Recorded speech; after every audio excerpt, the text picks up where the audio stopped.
Es que además ha coincidido que es el día que traigo más... Siempre me paso de la hora y el profesor de la siguiente hora pues normalmente pega en la puerta y se enfada bastante conmigo y tal. Entonces, da la casualidad de que hoy tengo que contaros de nuevo todo esto y quería empezar un poco antes para que me diera tiempo. Bien. La clase pasada, la del viernes sobre el banquete de Platón, estuvimos hablando de la pederastia y para continuar ofendiendo a las buenas conciencias, vamos a empezar hablando de la pornografía. En concreto, lo que tenéis en pantalla es el anuncio del Salón Erótico Barcelona de este año titulado Patria sobre la hipocresía de España, que ha provocado pues todo un revuelo a raíz de un artículo de Barbie Japuta en el diario.es, donde le devuelve la acusación de hipocresía a la actriz que protagoniza el anuncio, a Marna Miller. Una acusación, por otro lado, trivial, porque como he sabido en griego, hipokrités significa actor. Y lo que ayer argumenta Barbie Japuta es que el intento de Marna Miller de distinguir entre pornografía y prostitución, diciendo, por ejemplo, que la pornografía, que la prostituta tiene sexo directamente con el cliente, mientras que la actriz porno tiene sexo con un profesional y lo que está vendiendo es una ficción, es una imagen. No se sostiene, esta distinción no se sostiene por la sencilla razón de que la industria porno está de hecho financiada por la industria de la prostitución. De hecho, el Salón Erótico Barcelona está financiado por una casa de citas. Y, bueno, por supuesto no se da ningún argumento ni a favor ni en contra de la prostitución, que es un tema, como sabéis, muy interesante del feminismo contemporáneo. Y también acusa, por supuesto, a Marna Miller de corromper a la juventud realizando fantasías de dominación machista en pantalla, ¿no? Una acusación que también se lanzó contra Sócrates de estar corrompiendo a la juventud.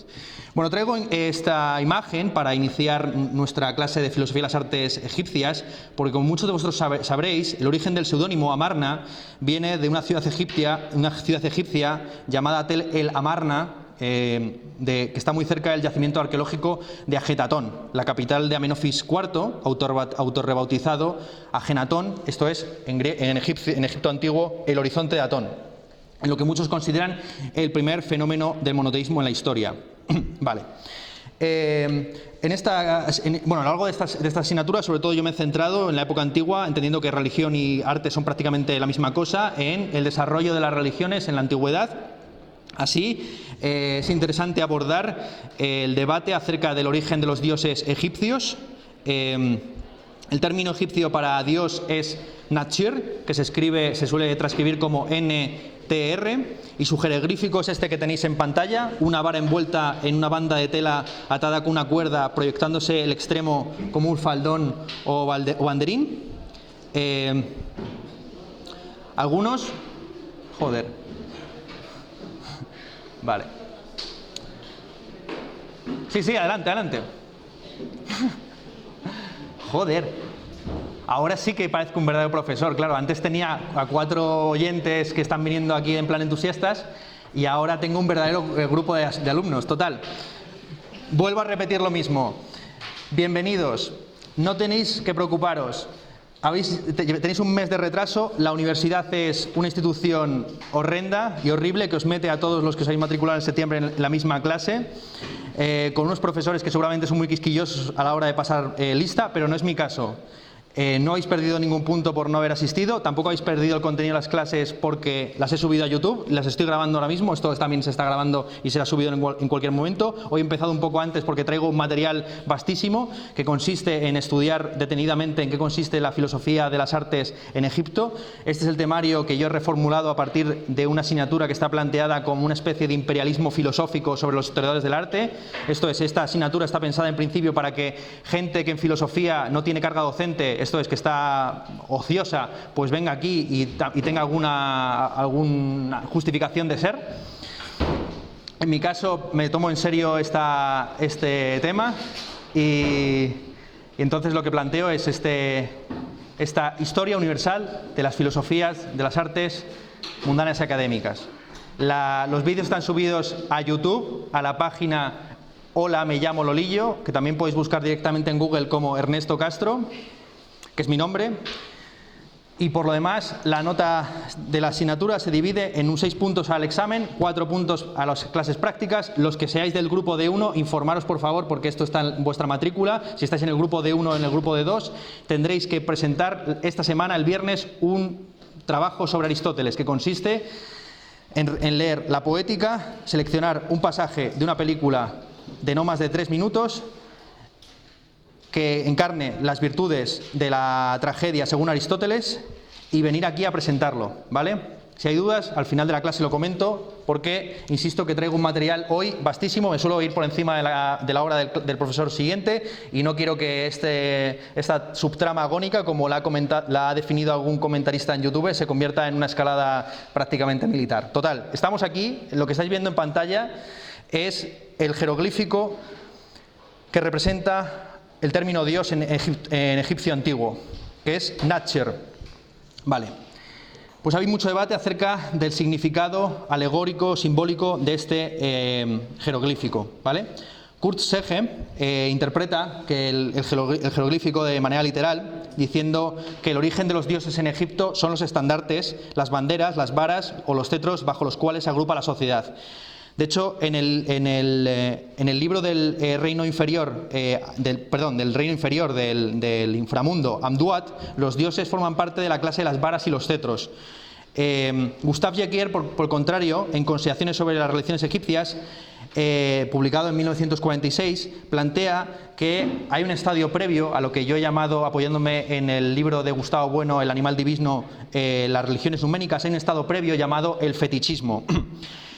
Los objetos convertidos en fetiches como protodioses. Bien, fetiche es un término que proviene del portugués feiticho, que significa en español artificio, o faena, que es un término que se acuñó durante la época colonial portuguesa para referirse a las estatuas religiosas africanas y que fue popularizado en el siglo XVIII por Charles de Brosses en su comparación entre la magia africana occidental y la religión egipcia antigua, porque un tema que hay que tener en cuenta y hay que empezar a quitarse las gafas eurocéntricas, es que Egipto es una civilización africana y que por lo tanto está en contacto, digamos, con todo este tipo de cultos fetichistas o mágicos simpáticos.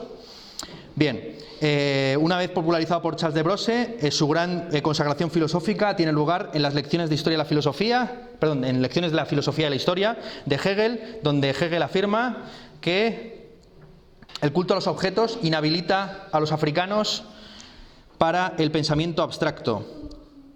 Sí, tenéis que poner vuestro mail, pasadlo para que rule, ahí en ese papel, poned por favor vuestro mail para que os escriba y os tenga al tanto de los ejercicios prácticos y de todas las cosas que tenéis que hacer. Vale. Bien, sigo. Este término fue utilizado por Auguste Comte, el padre de la sociología en el siglo XIX, en su teoría de la evolución de la religión, entendiendo que hay una primera etapa fetichista, a la que sigue una segunda etapa politeísta, seguida de una tercera etapa monoteísta. Y este término, como es sabido, es utilizado de una manera muy famosa por Karl Marx en su capítulo sobre el fetichismo de la mercancía en El Capital, donde afirma que el mercado convierte en una relación entre objetos, esto es, en precios, lo que son relaciones entre personas, esto es, relaciones de poder y de dominación. Este término, finalmente, es utilizado como categoría psicoanalítica por Sigmund Freud a finales del siglo XIX, comienzos del XX, quien diagnostica en el fetichismo una suerte de denegación de la ausencia del pene materno, el famoso problema de la castración, cuando el Edipo se da cuenta de que su madre no tiene pene y entonces especula, bueno, esto es una fantasía de Freud, ¿no? Pero bueno, vamos a aceptarla por el momento, especula que su madre no tiene pene porque ha sido castrada y teme que sea castrado él mismo, ¿no? Entonces hay varias salidas, una de ellas es por supuesto el complejo Edipo, ahí está el complejo Electra para las mujeres, etcétera, pero una salida posible consiste en denegar la castración de la madre y afirmar y convertir algún objeto transicional, como puede ser un objeto de peluche, o bien alguna parte del cuerpo de la madre, como puede ser los pies o el pelo o lo que sea, en el falo. Entonces, el fetiche es el sustituto del falo en la teoría de Freud. Y de ahí viene, por supuesto, todo el término del fetichismo y su uso en la pornografía contemporánea. Bien. Vale, también se utiliza diversos... esto es una hipótesis posible. Otra hipótesis posible es acerca del origen de los dioses en Egipto. Tiene que ver con la otra forma de escribir Dios, que es Watchir, con W, que se transcribe como W en la escritura hermética, lo que ha llevado a Driton, en concreto, un egiptólogo del siglo XX, a derivar el término de Dios del término envolver. Con lo cual, presuponiendo que los primeros dioses ya no serían las banderas o los estandartes, sino las momias, ¿no? Los muertos. Lo que hemos hablado previamente, ¿no?, en clases anteriores, como el culto de los dioses familiares. Bueno, aquí hay que entrar en el gran tema del culto a los muertos y el inframundo en la mitología egipcia. Para abordar este tema, el texto fundamental es el libro de los muertos, que literalmente se titula El libro de la salida al día, que fue llamado así el libro de los muertos por una propuesta de Carl Richard Lepsius.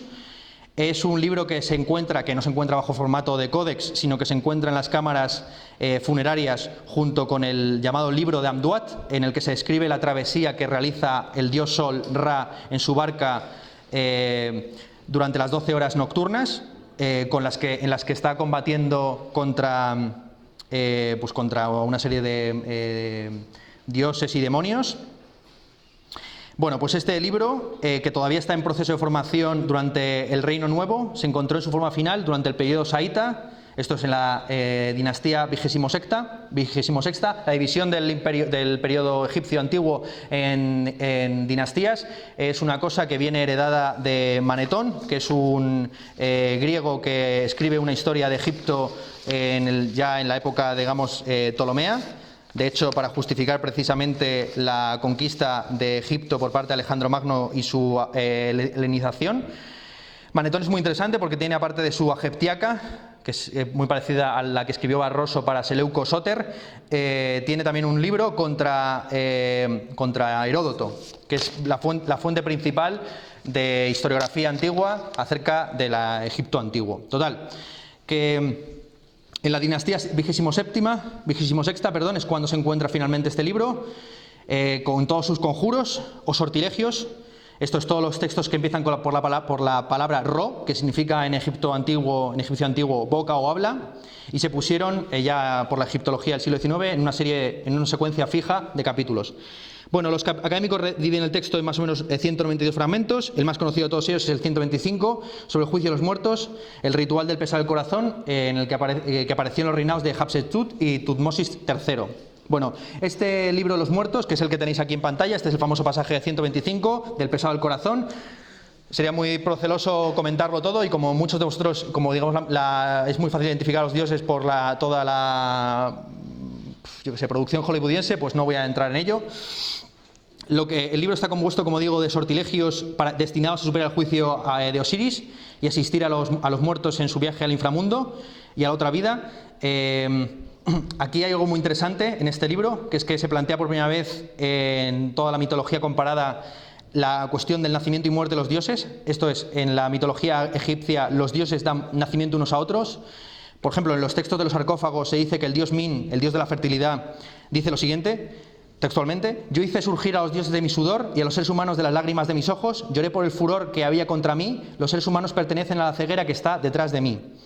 Y también en estos textos hay una serie de afirmaciones contradictorias, como que Isis es previa a su madre, ¿no? Entonces tampoco está muy claro cuál es la cronología hasta que ya nos establece firmemente en lo que se llaman las Eneadas de Heliópolis. Esto lo comentaré más adelante. Bueno, pero los dioses no solamente nacen, que esto es algo que también sucede pues con los dioses babilónicos o con los dioses griegos o con los dioses indios, sino que los dioses también mueren, ¿no? De hecho, aquí tenemos, digamos, una prefiguración, por así decir, del mito de Jesucristo, que es el mito de Osiris, ¿no?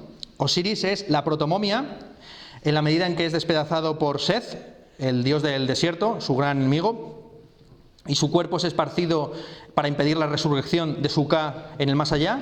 Este cuerpo es recompuesto por Isis, la hermana de Osiris, con una prótesis de madera para el pene perdido. Esto es una cosa interesante, ¿no? Que lo que pierde Osiris en ese desmembramiento es el pene y no otra cosa. O sea que volvemos otra vez mismo al fetichismo freudiano. Y se produce un embalsamamiento por parte de Thoth, que consiste en extraer el cerebro con un gancho por las fosas nasales, extraer las tripas por el costado, dejando el corazón y los riñones, y dividiendo el resto en 4 vasos canóbicos, ¿vale? Llamados así por la ciudad de Canobo, donde se adoraba a Osiris en la forma de una jarra coronada por la cabeza del dios, ¿vale? Que normalmente suele ser representado como un chacal, que es el que tenéis ahí al otro lado del pesado del corazón. Bueno, lo más interesante de todo esto es que a las mujeres, ya entrando, digamos, no solamente en el mito, sino en el trabajo de embalsamamiento, que supuso, digamos, todo el desarrollo potentísimo de la medicina en Egipto, y que lo que ha permitido que algunas momias se conserven todavía con pelo y podamos hacer análisis acerca de cuáles fueron las causas de su muerte, si murieron por un ataque al corazón, por la malaria o por las razones que fueran. Lo más interesante ya de la práctica esto del embalsamamiento y de la momificación es que las mujeres muertas no se las entregaba a los embalsamadores hasta 3 o 4 días después de haber fenecido, para que estuvieran lo suficientemente putrefactas como para disuadir a los embalsamadores de profanar el cadáver. Total, que el libro de los muertos forma parte del texto, los textos de las pirámides, que están por primera vez digamos, representados en la pirámide de Unis, con un tipo de escritura peculiar, en el que los animales y las figuras se representaban por medio mutiladas. Esto es una cosa que no se ha terminado de comprender. En principio se entiende que estos jeroglíficos están mutilados para que no dañaran el espíritu del rey. Hay una concepción en todo Egipto pues mágica del lenguaje. O sea, los egipcios pensaban que la escritura creada por el dios Tot tenía poderes mágicos, incluso que en sus versiones abreviadas y hieráticas también tenía capacidad mágica. De hecho, en egipcio magia se dice Heka y está íntimamente relacionado con el término para referirse a la escritura y al habla. Vale, la muerte supone para los egipcios la desintegración de los modos de existencia, Jeperu, y los rituales funerarios lo que hacen es precisamente restablecer esos modos de existencia. Hay sortilegios para el proceso de momificación. Está, por ejemplo, el sortilegio 105 que satisface espiritualmente el hambre del Ka. Ahora explicaré qué es el Ka. El sortilegio, que son partes del alma, porque hasta digamos una época muy reciente no se pensaba que el cuerpo humano y su alma fuera una unidad indivisa. El sortilegio 25 recuerda el nombre del difunto. El sortilegio 61-89 preserva el Ba, que es otra parte del alma de la salida a la luz. Los sortilegios 91, 92 y 188 salvaguardan la sombra del difunto. Y hay sortilegios para que el Ba o el Aj, que es el espíritu, el hálito vital, se unan en la barca solar de Ra en su lucha contra Apep. Apep es la serpiente contra la que combate el dios Sol cada noche, ¿no? Vale. Bueno, ¿en qué consiste el tránsito por el inframundo, según los egipcios? Pues consiste en principio en atravesar una serie de puertas, desniveles y pruebas. De hecho, los espíritus de los injustos eran interceptados por asesinos de Osiris y en el camino había bestias a las que apaciguar o vencer. De ahí la importancia de ir acompañado de toda una serie de estatuillas, de sirvientes para combatir a esos demonios que se encontraban en el camino. Y una vez llegado a haber sorteado esas primeras pruebas, el difunto era guiado por Anubis hasta el juicio del peso al corazón, que es lo que está en pantalla, en el que el difunto hacía una confesión negativa. Esto es... afirmaba que no había realizado 42 pecados, había 42 pecados capitales que él no había cometido y tenía que repetir ritualmente que no había cometido esos pecados. Y Osiris pesaba, en caso de que no se hubieran cometido ninguno de esos pecados, Osiris pesaba el corazón en una balanza con la justicia, Maat, en el otro. Ahí lo tenéis aquí en pantalla, se ve perfectamente como a un lado, a este lado mío, está el corazón y al otro lado de la balanza lo que se ve es una pluma que es la diosa de la justicia. Si la balanza se equilibraba, entonces el individuo había llevado una vida ejemplar y era reconocido como un majeru, un reivindicado, un justo de voz. Y si no había equilibrio, el alma era devorada por esa bestia que está al extremo izquierdo, mitad perro, mitad cocodrilo, Amit. Vale. Hay división de opiniones acerca de si este canon de 42 pecados capitales representaba una moral estricta que había que seguir a rajatabla, porque unos consideran que es más bien una moralización divinizante de la existencia, por comparación, por ejemplo, con los 10 mandamientos mosaicos, y porque, de hecho, muchos de los pecados que no hay que cometer pues son o bien pueriles o bien triviales y ridículos. Así, por ejemplo, os voy a leer unos cuantos pecados que no hay que cometer. Mi nombre no ha alcanzado el ladrido del poderoso gobernante. No he disminuido la aurora, a saber qué significará eso de disminuir la aurora. No he pescado peces en los estanques. No he conservado agua en su estación, no he embalsamado el agua corriente, no he apagado un fuego necesitado, no he vadeado el agua, o sea que si uno cruzaba el Nilo pues ya la había cagado, ¿no? No he levantado la voz, o sea, mal. Bueno, otros simplemente consideran que no se trataba de un juicio, de un decálogo, digamos, moral estricto, sino que más bien se trataba de una suerte de abracadabra, donde lo importante era reconocer el nombre místico de los jueces, porque los dioses tenían varios nombres, igual que los faraones que tenían 4 o 5, pues el nombre de bautismo, los nombres de los dioses a los que estaba consagrado, etcétera, etcétera. Era más importante saberse el nombre de los dioses y realizar el ritual que haber llevado una vida irreprochable. Bueno, el Duat, el inframundo egipcio, en sus versiones más benévolas, se describe como un campo de juncos en el que se hallaba la gran Eneada, estos los primeros 9 gran dioses, antes de Horus, y sus propios parientes, ¿no? Bueno, bien. Esto por lo que tiene que ver con el culto a los muertos, que evidentemente pues es muy importante, dado que, por ejemplo, los faraones no eran considerados dioses hasta el día de su muerte. Hasta entonces trataban a los dioses como hermanos, como padres, y cuando ya morían se les podía tratar como hermanos. Vale.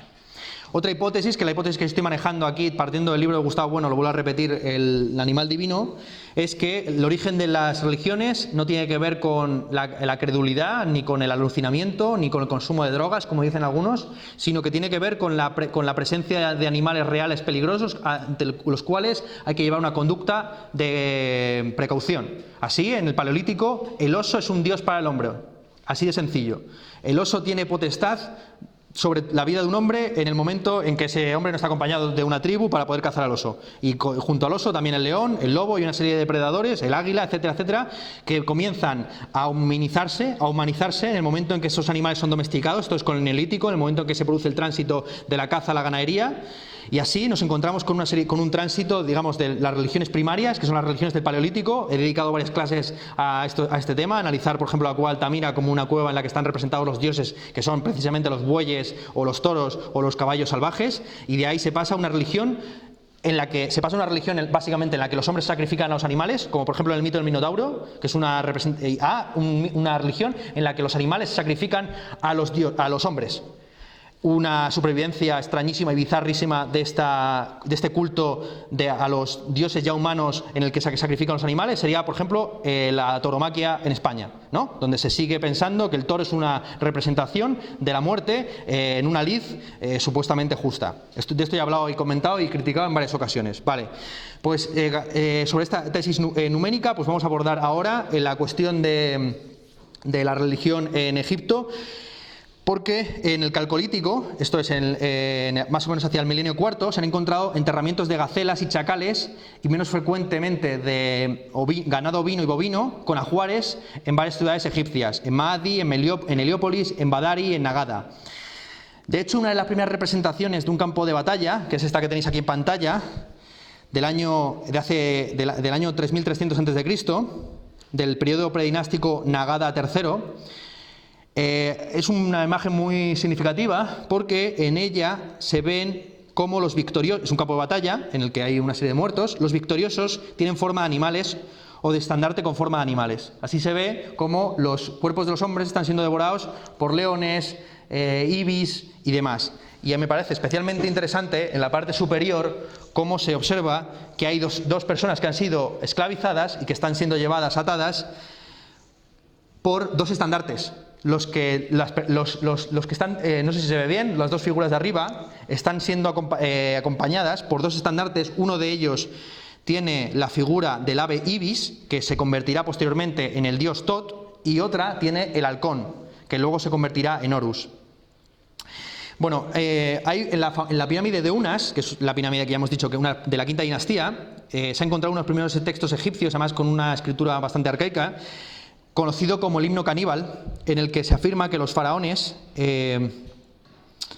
pues devoran tanto a los hombres como a los dioses para obtener su potencia, su energía y ascender al más allá. Aquí yo creo que se está hablando básicamente del despedazamiento de animales y por supuesto también de hombres, cosa que por supuesto estaba todavía viva en el siglo XVI cuando llegaron los españoles a México, ¿no? Y vieron lo que tenían entre manos los aztecas. Total, que este mito caníbal lo único que hace a mi juicio es representar esta religiosidad numénica que está empezando a transformarse en una religiosidad terciaria ya humanizada. Como es sabido, los primeros reyes de Egipto tienen nombres de animales. El famoso rey escorpión, el rey siluro, esto es una mezcla de pez y de gato, el rey aguilucho, el rey cobra, el rey que despliega las alas. Esta serie de términos, esta serie de nombres para referirse a los reyes como reyes que tienen capacidades, potencias, digamos, animales, se extingue a finales de la dinastía primera, hace unos 2800 años, cuando empieza un periodo de humanización de los dioses que engarza perfectamente nuestro esquema. Así, los dioses del Paleolítico eran dioses animales puros y duros. Los dioses del Neolítico empiezan a ser dioses poco a poco humanizados. Los dioses mesopotámicos son dioses que tienen cabeza humana y cuerpo animal, como es el caso del relieve de Burney comentado en la clase pasada, teórica pasada. Los dioses egipcios ya tienen el cuerpo de hombre y la cabeza animal, pues como todos, Horus, Isis, Osiris, todos estos tienen cabeza de cuerpo de hombre y cabeza animal. Los dioses hititas, que la civilización hitita no suele estudiar, pero es súper importante. Los dioses hititas son ya hombres que cabalgan animales, y finalmente los dioses griegos ya no tienen ninguna relación con animales, salvo de manera alegórica, y lo que tienen son los atributos en la mano. Así, pues principalmente el tridente, el rayo, lo que sea. Vale. Por supuesto, bueno, un elemento de transición entre la religiosidad mesopotámica y la egipcia propiamente dicha es la esfinge, ¿no? La esfinge más antigua que se ha encontrado está en un sitio próximo a Göbekli Tepe en Nevali Chori hace 9.500 años. El verbo griego esfingo significa literalmente exprimir, porque se entiende que las leonas mataban por asfixia, aunque algunos teóricos han querido derivar el término griego del término egipcio sesempaj, que significa viva imagen, para referirse no tanto a que las estatuas estén vivas, cuanto a que han sido talladas en el mismo lugar y no han sido transportadas. Bueno, por supuesto esta esfinge aparece luego ya en la mitología griega. Conocéis por supuesto el famoso dilema que le plantea la esfinge a Edipo: cuál es el animal que por la mañana camina a 4 patas, a media tarde a 2 y al atardecer 3, y él responde que es el hombre, ¿no? Pero también hay un segundo enigma de la esfinge, que está en algunas versiones, que dice lo siguiente: hay 2 hermanas, la primera da luz a la segunda y la segunda da luz a la primera. ¿Quiénes son estas hermanas? Y la respuesta es el día y la noche, que en griego son palabras las 2 femeninas. Bueno, aquí lo que se está planteando, por supuesto, en el mito de Edipo, que hereda toda esta tradición, es el problema de la autoconciencia y de la identidad. Claro, Edipo no sabe que es hijo de Yocasta y por eso comete una serie de actos incestuosos, ¿no? En lo que se está planteando, insisto, aquí de nuevo es en qué consiste la identidad del hombre diferencial respecto del animal. Vale. Esto, por supuesto, está también presente en lo que podemos llamar la protopsicología egipcia, donde cada individuo está compuesto de 5 elementos: la sombra, el doble inmaterial de cada una de las formas que el individuo asumirá a lo largo de su vida; el Aj, que es un elemento solar luminoso en el que se manifiesta la potencia de los dioses y los antepasados que permitirá al difunto acceder a las estrellas; el Ka, que es una fuerza vital que tiene que alimentarse y mantenerse en un soporte, como puede ser una momia o una estatua, como las que, por ejemplo, se lo colocaban en las galerías subterráneas al lado de las tumbas de los faraones; el Ba, que es un doble del individuo, independiente del cuerpo, representado con lo que veis en pantalla, que es un pájaro con cabeza humana, que abandona el cuerpo en el momento de la muerte y regresa después de su momificación. De hecho, la momificación tiene como objetivo que el cuerpo vuelva a la momia. Lo que tenéis en pantalla es el Va volando sobre la momia en el papiro de Ani.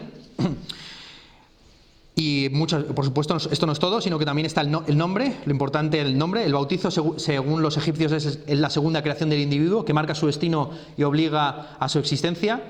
De ahí lo importante que es aclarar constantemente en las tumbas a quién pertenece cada tumba, porque luego, de hecho, en el famoso Valle de los Reyes, como había tan poco espacio, algunos faraones que estaban construyendo su propia tumba estaban excavando la roca y de repente daban con la tumba de otro y a veces las expropiaban y demás, con lo cual es importante en ocasiones determinar de quién es cada propiedad, porque de ahí estriba la posibilidad de hacer todo esto que hemos comentado: el peso del corazón, etcétera, etcétera. Bien, hay un texto muy famoso dentro de lo que se llama discursos sapienciales, tomando esta imagen de también deidad a caballo entre la religiosidad mesopotámica y la egipcia, que se titula este texto La disputa de un hombre con su Ba, en el que pues se establece una contraposición entre el mundo de más acá, dominado por el caos, y el mundo más allá, dominado por la justicia. Ya lo hemos visto, la pluma del Mat. Hay varias frases que se repite, que el hombre debate con su Ba, de manera como una especie de autoconciencia, como una especie de Pepito Grillo. Frases del tipo o tempora o mores, como ¿a quién hablaré hoy?, mira mi nombre apesta por tu culpa, etc. Y hay varios pasajes, yo creo, muy interesantes para la concepción de la muerte y de la posteridad en el Egipto antiguo. Así dice lo siguiente, disputa del hombre con su Ba: quienes edifican con piedras de granito, quienes construyen pirámides hermosas mediante trabajos hermosos, cuando se convierten los constructores en dioses, sus piedras de ofrenda son destruidas del mismo modo que los débiles se mueren y en la orilla carecen de sucesor, ¿vale? Ahí, bueno, es un texto bastante fragmentario y está traducido muy literalmente, pero yo creo que es mejor traducirlo literalmente que no entrar en mucha poetización de los textos arcaicos, ¿no? Dice lo siguiente también este famoso texto: la muerte está en mi cara hoy como el olor en la mirra, es como sentarse bajo un toldo un día de viento. La muerte está en mi cara hoy como la fragancia de los lotos, como sentarse en los bancos de arena de la tierra embriagado. La muerte está en mi cara hoy como un camino trillado, como la vuelta de un hombre desde la expedición a su casa. La muerte está en mi cara hoy como la claridad en el cielo, como un hombre que descubre que está a la entrada de aquello que ignora. Bueno, pasajes brutales, ¿no? Total, que hay mucha ambigüedad iconográfica acerca de los propios dioses egipcios. Hay varios que están muy fijados. Por ejemplo, Anubis siempre aparece como un chacal, Otueris siempre aparece como una mezcla de cocodrilo, leona, hipopótama.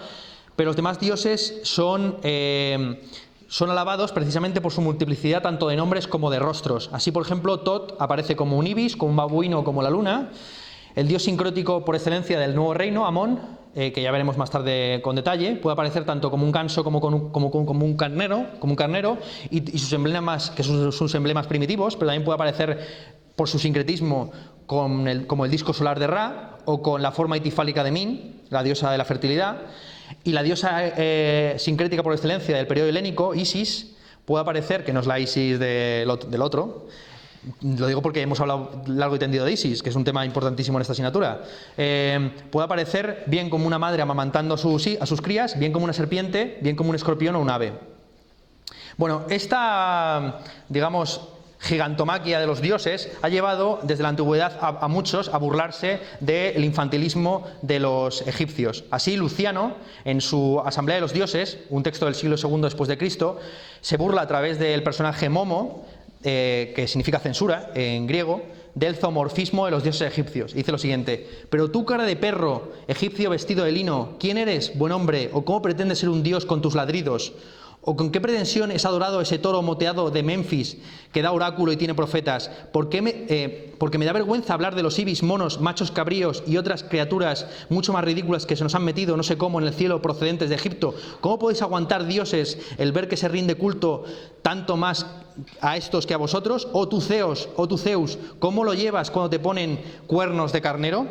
Y de hecho Goethe, en su famosa Xenia Pacata del año 1820, dice lo siguiente: ahora quieren que del Nilo me complazca en la ribera, admirado a esos dioses que canina faz nos muestran, los hocicos que ellos dicen respirando esta grandeza, o que me dejen en paz, nunca en mis lares se vean ni Isis ni Osiris, ni tampoco que digan lo que quieran. Total, ¿cómo es posible?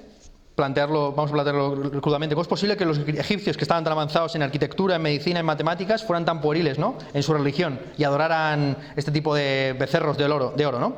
De hecho, lo que tenéis en pantalla es precisamente el becerro de oro, ¿no? Un dibujo del caricaturista francés del siglo XIX, Jean-Jacques Grandeville, muy apreciado por el poeta Baudelaire, dentro de la serie El Otro Mundo, donde utilizaba figuras zoomorfas para criticar utópicamente.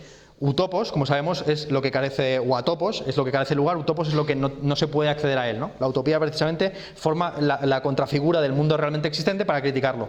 Total, que lo que está criticándose con formas zoomorfas es la plutocracia del rey Luis Felipe de Orleans en 1844, antes de las revoluciones de 1848. Y lo que está representando es el culto del becerro de oro, en este caso representado como el culto al capitalismo contemporáneo. El famoso pasaje del culto al becerro de oro es un pasaje que está en el Éxodo 32, en el que lo que se muestra es más bien una supervivencia de Apis. Como los hebreos y los judíos y los israelitas han salido de Egipto, se entiende que mantienen de alguna forma una creencias que no son monoteístas, que no son por lo tanto fieles al celoso Dios Yahvé, sino que también tienen animales de por medio.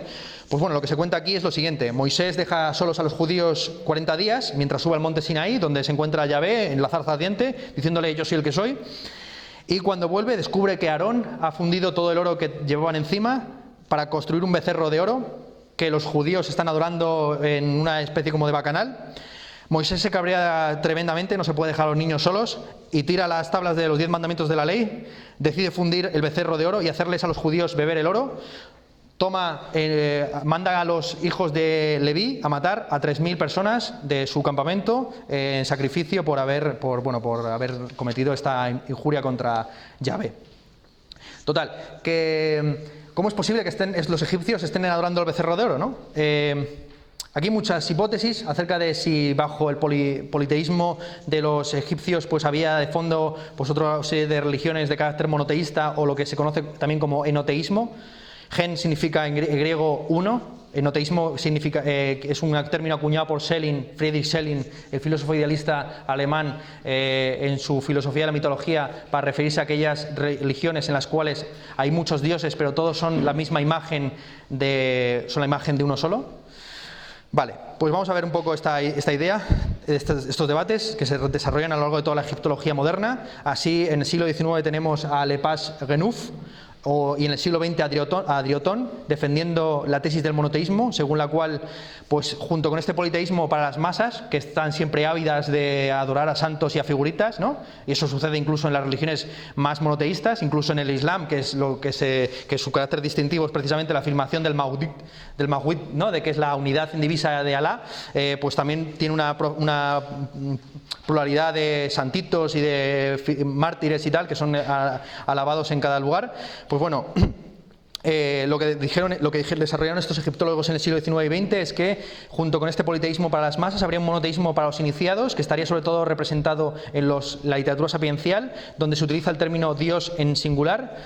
Esta tesis fue muy duramente criticada por Alfred Wiedemann en el siglo XIX y en el siglo XX por Hermann Kess, quienes demostraron que cuando en la literatura sapiencial se habla de un Dios, no se está presuponiendo que el resto no exista, sino que se está dando por sentado que se está refiriendo al Dios de su ciudad, esto es al Dios de su nomos. Frente a esta tesis del politeísmo realmente existente está la tesis del enoteísmo, sostenida sobre todo por Friedrich Schelling y recientemente por Eric Hornung en un libro que se ha traducido recientemente en Taurus o en Tecnos o en Trota, en alguna de estas editoriales que empiezan por T, y que de hecho está en la librería de aquí de la facultad y recomiendo comprar y leer, que se titula el uno y los múltiples, sobre este tema precisamente, en el que se afirma lo siguiente, que los dioses son distintas manifestaciones de una especie como de poder primigenio trascendente. Esta tesis se apoya sobre todo en las ordenaciones tanto del reino antiguo como el reino nuevo de los dioses. Así tenemos en el reino antiguo la famosa Eneada de Heliópolis, donde estaría el primer dios, Atón, que da luz a dos generaciones de dioses sexualmente diferenciados, Su, Tefnú, por un lado, y luego ya Geb y Nut, de los cuales dan a luz a los 4 hermanos canónicos, que son Isis, Osiris, Set y Neftis. Bien, junto con esta taxonomía de las Eneadas, Eneada significa igual que tríada, Eneada significa un conjunto de cardinal 9, pues también está la ordenación, que ya sí que es mucho más clara en la línea del enoteísmo, que es la ordenación del reino nuevo, que está sobre todo en el papiro de Leiden, donde ya se ha establecido una tríada de dioses que anticipa la famosa tríada del Padre, Hijo, Espíritu Santo, que es la tríada de Amón, Ra y Ptah, y se dice lo siguiente en este papiro de Leiden.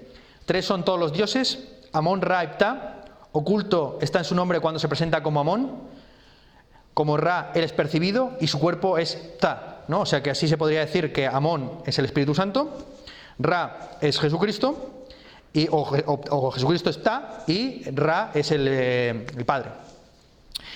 Bien, bueno, para analizar esta cuestión del monoteísmo para iniciados o el enoteísmo para iniciados, pues estaría bien entrar en lo que se podría titular como la protofilosofía del Egipto antiguo.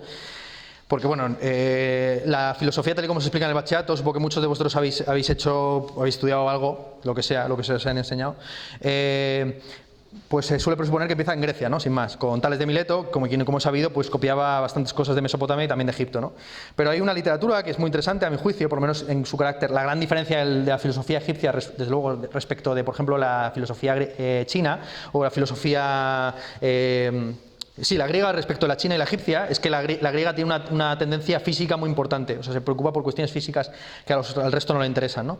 De hecho, en Egipto lo que se desarrolla es la famosa literatura sapiencial, que es un género ensayístico profano, escrito principalmente por escribas y de contenido doctrinal de tipo moral, o sea, nada que ver con cuestiones ontológicas o que no se preocupa por el ser o por el arjé o nada que ver. De hecho, esta literatura sapiencial tiene más parecido no tanto con los diálogos de Platón, pongamos, cuanto con el libro de los Proverbios en el Antiguo Testamento. Venga, vamos a tratar un poco esto, es que son un montonazo y yo no sé si me va a dar tiempo. Mira, voy a dejarlo para el final, para que no se nos apelmace y se nos venga encima el tiempo. Vamos a dejar un poco de lado la cuestión del monoteísmo en la literatura sapiencial, porque es interesantísima, pero me parece a mí que no vamos a tener ni tiempo de mencionarlo.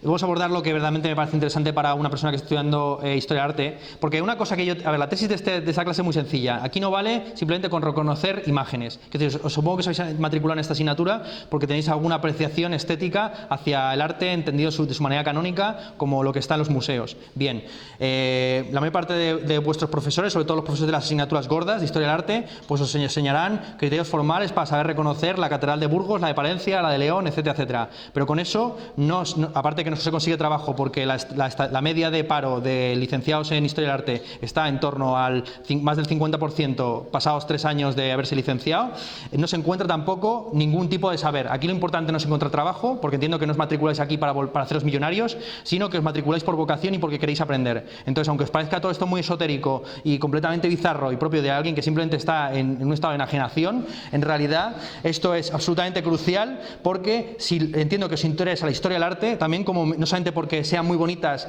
las estatuas egipcias o los cuadros del barroco, sino porque queréis comprender la historia y la mentalidad de esos individuos que vivieron hace 1000 años, 2000, 3000, 5000, los que sean, a través de estas imágenes. Entonces, de ahí que la filosofía no sea simplemente echarlos la chapa sobre otra vez de nuevo la misma lista de los reyes visigodos de Platón, Aristóteles, Santo Tomás y tal, sino de utilizar las ideas que están, por supuesto, encarnadas formalmente en las obras de estos autores para comprender qué es lo que se pensó allí y qué es lo que podemos pensar nosotros de lo que se dijo allí. Desde luego, aquí no tenemos mi perspectiva. Es una perspectiva absolutamente materialista, en el sentido de que yo hablo de los dioses presuponiendo que no existen y por lo tanto con absoluta libertad acerca de ellos, pero es importante estudiar su desarrollo precisamente para comprender esa mentalidad, porque por desgracia, incluso a día de hoy, pues la mayor parte de la humanidad sigue creyendo en cuentos de niños pequeños, ¿vale? Pues venga. Total, que es que esta es la primera clase que recibís, ¿no? en vuestra trayectoria académica. En fin, total, y tengo que estar a la altura. Total, el primer monoteísmo real, dejando de lado esta literatura sapiencial que no vamos a tener tiempo ni siquiera de contemplar, empieza con Amarna, precisamente, que es por donde hemos comenzado. Los que habéis llegado tarde, pues no sabéis que hemos empezado con esta imagen, ¿no? Amarna Miller, la actriz porno que protagoniza el spot publicitario del Salón Erótico de Barcelona, nos ha dado pie a plantear la cuestión de la filosofía de las artes en Egipto, porque como sabéis, Amarna se llama así por Tel el Amarna, que es una ciudad que está cerca del yacimiento arqueológico de Ajetatón, la capital de Ajenatón, Amenofis IV. Total, la transición del politeísmo realmente existente al monoteísmo realmente existente se produce en lo que se conoce como el Reino Nuevo, principalmente en la dinastía decimoséptima, con el dios Amón, que era el dios del mono o de la ciudad de Tebas, caracterizado por su magnanimidad. De hecho, una estela votiva de Deir el Medina dice lo siguiente acerca de Amón: así como el sirviente suele hacer el mal, así mismo el Señor suele perdonar. El Señor de Tebas no pasa el día entero enfadado, su ira desaparece por completo en un momento. Bien, este es un dios que yo llamaría terciario, dios de religión primaria, religión animal, religión secundaria, religión humanizada, religión terciaria, religión ya abstracta, no figurativa incluso, astronómica. Es un dios, como digo, prácticamente terciario, porque su nombre Amón significa literalmente el oculto, a la manera del Deus Absconditus, por ejemplo, de la teología negativa católica, o del imán oculto del majadismo mahdismo chiita, ¿no? Como sabéis, los chiitas creen en la existencia de un imán oculto que regresará en el momento del juicio final, ¿no? De hecho, el término califa no significa sino el que está el que sustituye a el que está a la espera de la llegada del otro. Total, que durante el Reino Nuevo, tras la expulsión de los Hicsos, que eran un pueblo que había dominado a los egipcios durante prácticamente todo el periodo medio, se convierte a este dios, a Amón, el dios de Tebas, en el dios sincrético por excelencia en el momento en que se convierte a Tebas en la nueva capital del reino egipcio. Así, cuando se conquista el reino nubio de Kush, en lo que sería ahora mismo Sudán, pues se sincretiza a este dios al dios principal del panteón kushita, Amin, la diosa de la fertilidad. Entonces, este dios, que era un dios oculto, esto es un dios que no se podía representar, pues empieza a representarse con forma de carnero. Y en el reinado de Amenhotep III y Tutmosis IV se empieza a sincretizar también con el halcón y el disco solar de Horus.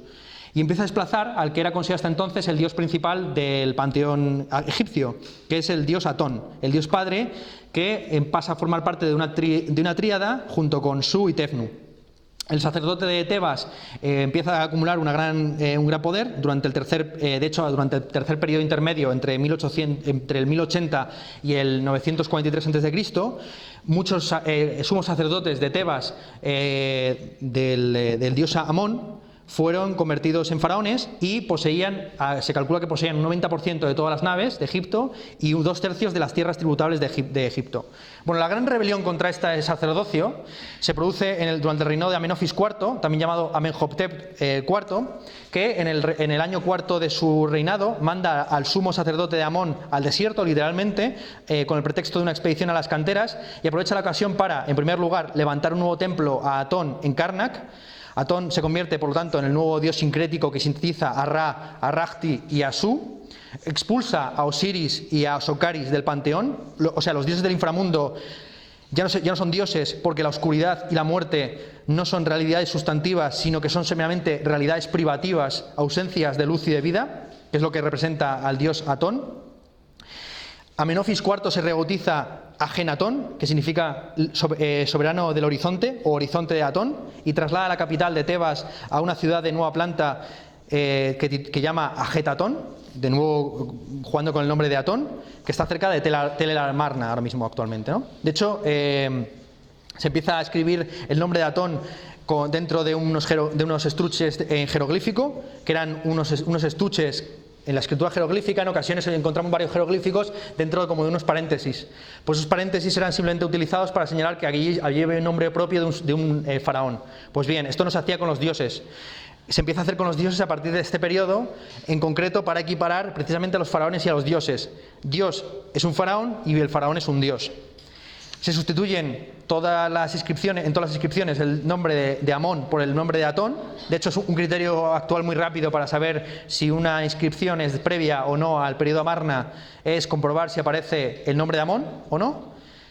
Y se instituye la monolatría a Atón, ¿no? Quien concede, según el mito, todo lo existente en su sólido vital a través de la familia real. Aquí se instituye, por lo tanto, un culto a los reyes, que por ejemplo se encuentra aquí, en esta famosa estela.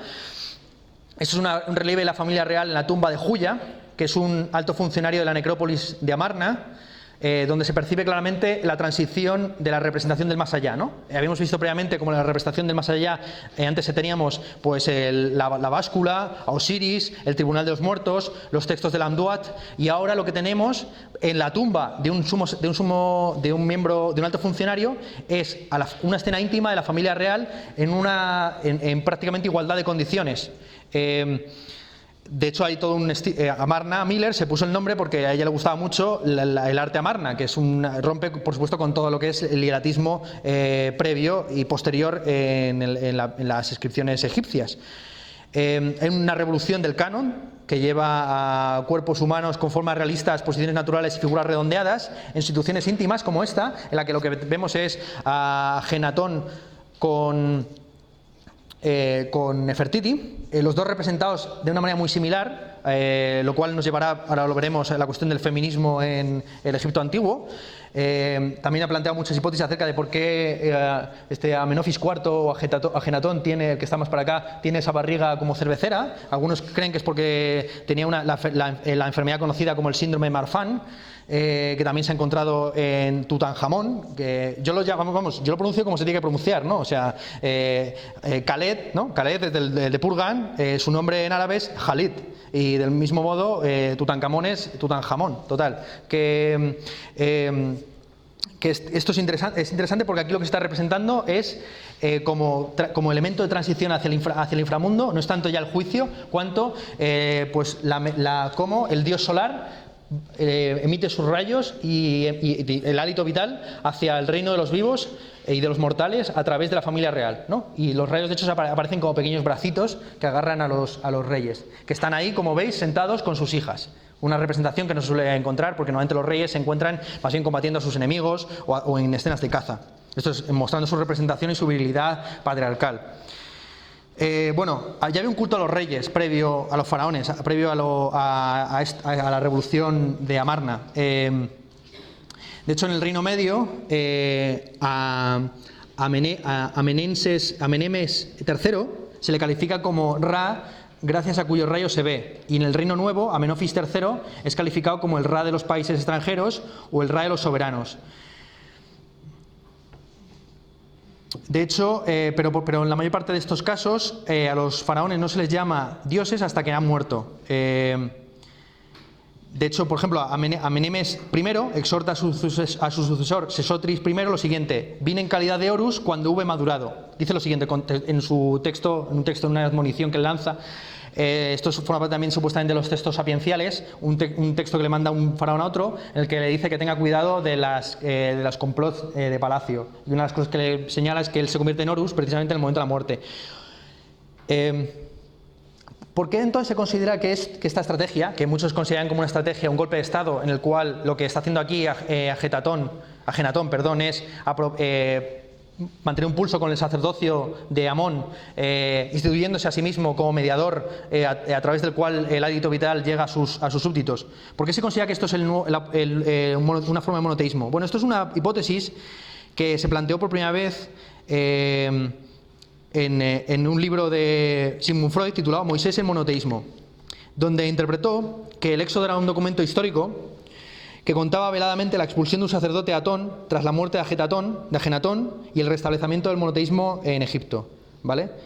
Esto es una tesis que luego ha sido explotada de una manera bastante grande y que se apoya sobre todo en una serie de poemas atribuidos al propio Ajenatón que James Henry Breasted calificó de himnos porque entendía que se recitaban y cantaban, y lo que ha llevado a muchos, por ejemplo, a compararlo con Salmos 104, un pasaje de los Salmos del Antiguo Testamento, y de hecho Philip Glass, el músico contemporáneo, le ha puesto música a estos himnos en su ópera sobre Ajenatón. Mira, voy a leer un pasaje del himno breve, está el himno largo y el himno breve. Voy a leer un pasaje del himno breve para que veáis un poco el tono del mismo. Dice lo siguiente: venerable Dios autocreado, tú creaste todas las tierras y todo lo que en ellas existe, a los hombres, el ganado y los rebaños, todos los árboles que crecen en la tierra, viven cuando amaneces por ellos. Eres madre y padre de cuanto has creado. Soy yo, tu hijo, quien te sirve y quien te exalta en tu nombre. Tu poder, tu fuerza están firmes en mi corazón. Eres el atón viviente cuya imagen perdura.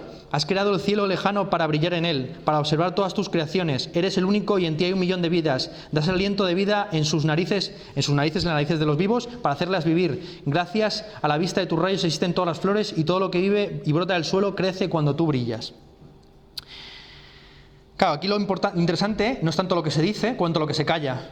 Los dioses ya pierden su mitología y ya no se les adora por sus hazañas, si han sido despedazados o han despedazado, sino que su esencia se capta mediante una serie como de concentraciones mentales y de alabaciones puramente abstractas, ¿no? Ya no hay mediación alguna entre un dios único y el faraón y ya el resto de los mortales. Vale. Bueno, vamos a plantear ya directamente la cuestión del feminismo en Egipto antiguo. Bueno, las mujeres en Egipto, porque es interesante en relación con el tema del carácter andrógino de las figuras en el periodo amarniense. En el Egipto antiguo, pues las mujeres tenían plenos derechos y de hecho el término faraón no tiene género, o sea, se utiliza igual para mujeres como para hombres. antes del periodo Amarna hubo varias reinas en Egipto. Así está Mernez en la dinastía primera, Minabhat en la tercera dinastía, Nitocris en la sexta, Sobekneferu en la decimosegunda, Ajotep, la reina guerrera de la dinastía decimoséptima, pero la más importante, sin lugar a dudas, es Hatshepsut. Bueno, Hatshepsut fue aclamada diosa en vida, una de las pocas ocasiones en que un faraón es convertido en un dios. Fue aclamada diosa en vida después de haber restablecido el comercio con el reino de Punt y haber trasplantado, que es la primera constatación que tenemos de un trasplante de árboles, haber trasplantado a Egipto 31 árboles de mirra. Fue enterrada en Yeseru, que significa textualmente lo más sublime de lo sublime, y que dará comienzo a los enterramientos en el Valle de los Reyes. Los faraones empiezan a enterrarse en el Valle de los Reyes por la sencilla razón de que ya en la época antigua pues era el saqueo y el expolio de las tumbas de los faraones era crónico, y para evitar que estuvieran a la plena vista pues decidieron, digamos, tirarse al monte, con la mala suerte de que los canteros revelaron su posición a una serie de saqueadores que han ido saqueándolo pues año tras año, ¿no? Incluido, por supuesto, los europeos cuando llegaron allí y decidieron que aquello pintaba mejor en un museo de París y de Londres que en mitad del desierto. Total, que este Yeseru es muy interesante precisamente en esta transición hacia el monoteísmo, porque la entrada del templo, que es un templo mortuario diseñado por el visir Senemut, está orientado con el solsticio de invierno, y así justo en el solsticio de invierno, al amanecer, el primer rayo de sol ilumina a Osiris, que es el dios de los muertos, pero también a Amon-Ra, que es el dios solar, y según avanza la tarde, el sol ilumina a Tutmosis III, que era el corregente de Hatshepsut, y ya justo un poco antes del atardecer, lo que ilumina el sol es la estatua de Hapi, el dios del Nilo. Este edificio también es muy interesante, a pesar que fue destruido por Tutmosis III, ahora vemos por qué. Tiene 3 niveles de columnas perfectamente simétricas con corrección para la aberración de vista, algo que mucha gente cree que fue inédito en el Partenón de Atenas. Falso. O sea, quiero decir, esto se trata de una obra que antecede al Partenón como unos 1000 años aproximadamente.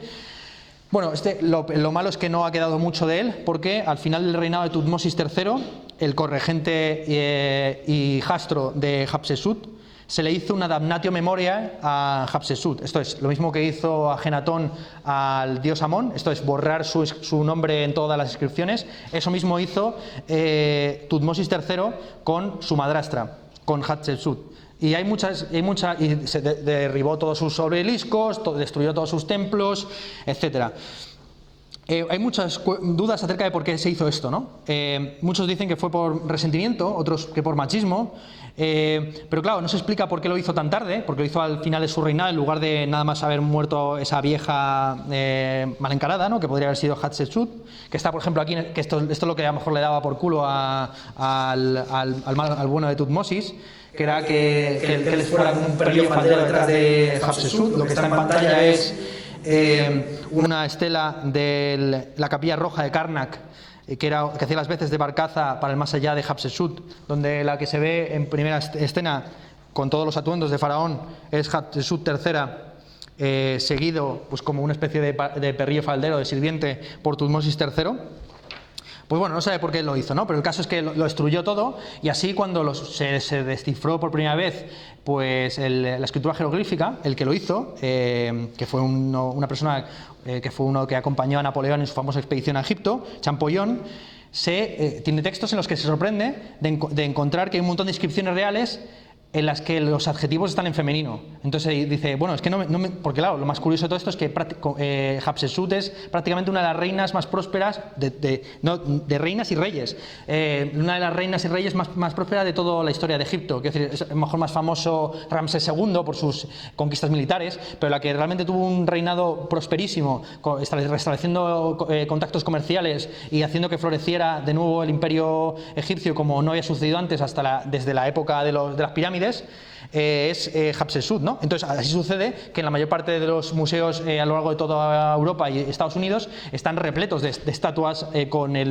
nombres que a una faraona anónima, pero que es faraona no cabe la menor duda, ¿no? Bueno, total, que en el periodo Amarna es donde las mujeres cumplen, digamos, alcanzan una importancia considerable, sobre todo a través de Nefertiti, ¿no? Nefertiti, cuyo nombre significa literalmente la bella está aquí.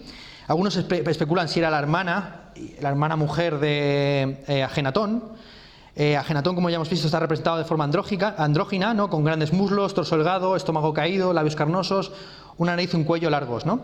Que muchos han explicado precisamente por el síndrome de Marfan. Bien, tras la muerte de Ajenatón, pues hay un periodo bastante turbulento en el que reina apenas 10 años Tutankamón, que muere con 19 años, y en cuya tumba se han encontrado dos fetos de mujeres, que supuestamente eran sus dos hermanas gemelas, y que podrían haber continuado la dinastía, pero fueron supuestamente asesinadas. Sí que una de las, no se sabe muy bien si es su hermana o su madre, porque aquí había unas relaciones un poco incestuosas que precisamente llevaron quizás a este tipo de degeneraciones genéticas, como es el caso de la enfermedad de Marfan. Pues bueno, lo que sí que está claro es que después de Tutankamón hubo una reina, Dajamunzu, que algunos identifican con Angesemanu, que es la reina consorte de Tutankamón, pero que también identifican con Nefertiti. Bueno, aquí mucho lío, básicamente. Lo único que cabe señalar aquí de esta reina es que es interesantísimo porque tiene toda una correspondencia con los reyes de los estados limítrofes, principalmente con el rey de Mitanni y con el rey hitita, en el que se tratan de tú a tú. Utilizan el término hermano o hermana para establecer una relación internacional exterior entre ellos. Y lo que comenta allí en esa correspondencia es: le pide por favor al rey hitita que le manda un príncipe para casarse con ella, porque no quiere casarse con ninguno de sus súbditos. Así el rey hitita le manda a Zananza. El rey Zananza hitita es asesinado en mitad del camino y los hititas toman como represalia pues la ciudad de Amki, con la mala suerte de que la ciudad de Amki está pasando la peste y el rey hitita Supilulima la pilla y mata a toda su dinastía, y se supone prácticamente el final de los hititas. Total, que lo interesante aquí es sobre todo cómo en el establecimiento de los cánones estéticos del periodo Amarna pues hay un relajamiento de las costumbres, por así decir, que va de la mano de esta religión monoteísta, que el sacerdote de Amón, de Tebas, se ve con gran dificultad es de dar marcha atrás. Lo que tenéis aquí en pantalla es una escena íntima entre Tutankamón y su esposa en el trono real, encontrada en su tumba, en el que, como se puede ver, todavía quedan los bracitos del rey solar, a pesar de que Tutankamón, como su propio nombre indica, forma parte de la restauración. Quiero decir, después de la muerte de Ajenatón, Amarna se abandona, la ciudad de Amarna se abandona, se restablece la capitalidad de Tebas y se destruye incluso la ciudad de Amarna y se restablece el culto al dios solar y se restablece el politeísmo. Pero lo que aquí se percibe bastante bien es que ya lo que ha calado de una manera muy seria es, por supuesto, toda la estética, que ya no es meramente violenta o salvaje o patriarcal, sino también muestra escenas íntimas, ¿no? Bien, aquí es interesantísimo ver a Tutankamón en su breve reinado, que fue sobre todo controlado por los sacerdotes del momento, en concreto el sacerdote Horemheb. Es interesante por su edicto de la restauración, donde se hizo lo siguiente. Él ha hecho se habla del faraón en tercera persona, dice lo siguiente acerca de Tutankamón: él ha hecho que todo lo que estaba arruinado floreciese como un monumento de eternidad. Él ha expulsado el engaño de las dos tierras son el Alto y Bajo Egipto. Cuando su majestad se elevó como un rey, los templos de los dioses y las diosas desde Elefantina al delta habían caído en el abandono, o sea, se había destruido el politeísmo. Sus tabernáculos estaban deteriorados, se había convertido en campos llenos de hierba, sus patios eran como caminos trillados, el país estaba en desorden, los dioses se olvidaban de este país y sus corazones estaban airados. Bueno, así Tutankamón es un rey intermedio, ¿no?, entre el monoteísmo de Ajenatón y la restauración del periodo posterior. Así nos encontramos, como he dicho, pues con imágenes íntimas como es esta, junto con imágenes mucho más tradicionales, como es esta, en la que se ve al faraón pues combatiendo a carro a sus enemigos, a pesar de que no hay ninguna constancia de que Tutankamón hubiera emprendido una campaña contra sus enemigos. De hecho, estaba en una posición internacional bastante débil respecto a los hititas y el resto de reinos limítrofes. No obstante, en su tumba se han encontrado pues 46 arcos, un montón de mazas, bumeranes, cuchillos. También se han encontrado 6 carros desmontados, 4 de ellos de ceremonia. Bueno, también se han encontrado muchos bastones que indican la posibilidad de que hubiera muerto de una enfermedad vinculada pues, con la degeneración de los huesos, etcétera, etcétera, agravada por la malaria. Esas son hipótesis que se manejan acerca de la muerte de Tutankamón. Bien, bueno, Tutankamón es básicamente uno de los faraones más conocidos, precisamente por su descubrimiento, porque fue una de las pocas tumbas que se descubrieron no saqueadas.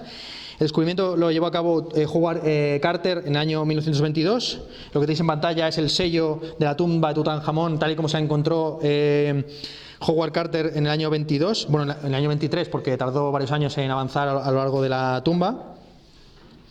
Lo interesante de esta tumba es que es una de las pocas, insisto, que no han sido saqueadas, frente a muchas otras del Valle de los Reyes, donde, como ya he dicho, se enterraron buena parte de los faraones del Reino Nuevo, o sea, las dinastías 18-20, precisamente para no ser saqueados, como eran saqueadas las tumbas de la necrópolis de Tebas, con la mala suerte de que el lugar de enterramiento fue revelado. Se eligió en concreto este espacio porque está dominado por un pico, el Alcurn, que tiene una forma muy parecida a una pirámide. Entonces lo que se quería era, como no había fondos para construir una pirámide como a la vieja usanza, porque claro, entre Hatshepsut y nosotros hay prácticamente la misma distancia que entre Hatshepsut y Jefren y Micerinos, ¿no? Para que nos hagáis un poco la idea, ¿no?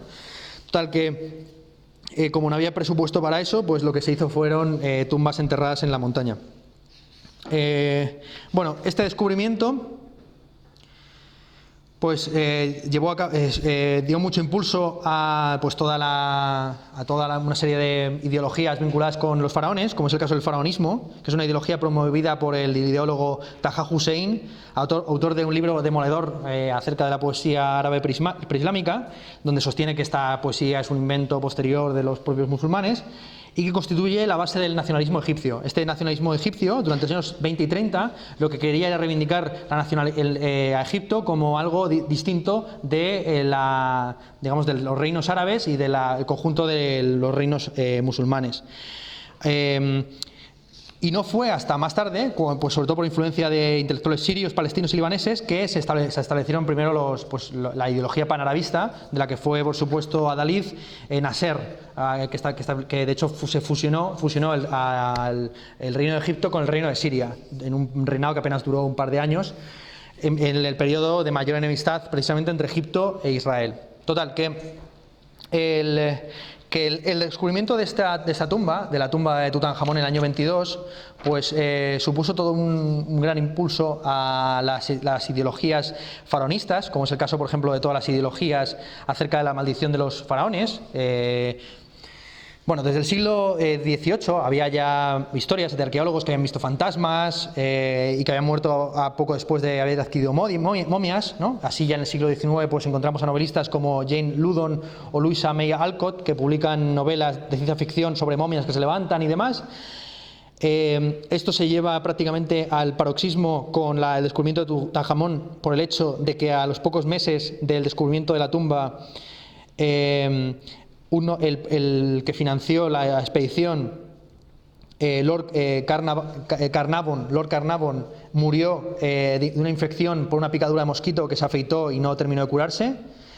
Esta noticia fue publicada en el New York Times como una especie de maldición que caía sobre los que habían descubierto la tumba del faraón.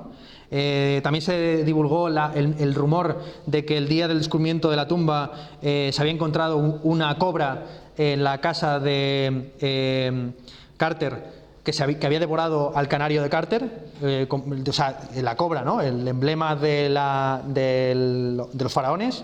devorándose a la mascota del arqueólogo que la ha encontrado, ¿no? Bueno, y hasta tal punto llegó este delirio que Benito Mussolini, que era bastante supersticioso, mandó que por favor le quitaran de su palacio una momia que le había regalado el rey de Egipto. Bueno, el caso es que, bueno, por supuesto, estas maldiciones, entre comillas, que por supuesto también se llevaron por delante a Carter, ¿no? Carter murió apenas 5 años después de terminar toda la catalogación de la tumba de Tutankamón.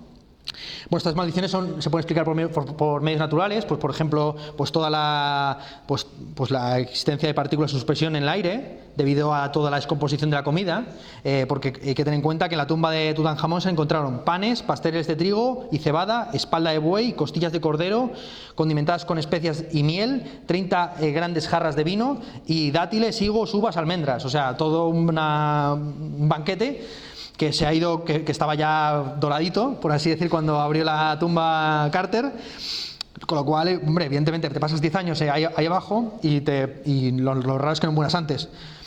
De hecho, los egipcios tenían tal miedo a los saqueos de tumbas que no había ni siquiera maldiciones a los que las saquearan, por esta cuestión de que mejor no dar ideas, ¿no?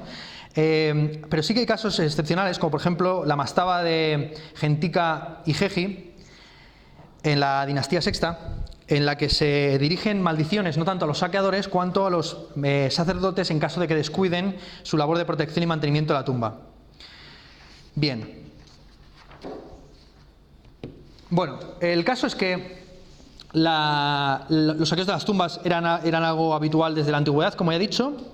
De hecho, en Grecia había un verbo que se llamaba aegipciain, esto es, ser como un egipcio, que tenía el significado de ser redomadamente astuto y que tenía que ver con la capacidad de los egipcios tanto para venderte humo como para ser capaces de saquear sus propias tumbas. Así Heródoto en su historia, el libro que hay que leer aquí es el libro segundo de la historia de Heródoto sobre Egipto, brutal. Total, que lo que cuenta Heródoto cuenta un mito muy gracioso en el que se cuenta cómo un arquitecto del tesoro del rey deja una piedra suelta en el tesoro para que sus hijos puedan saquear poco a poco el tesoro del faraón.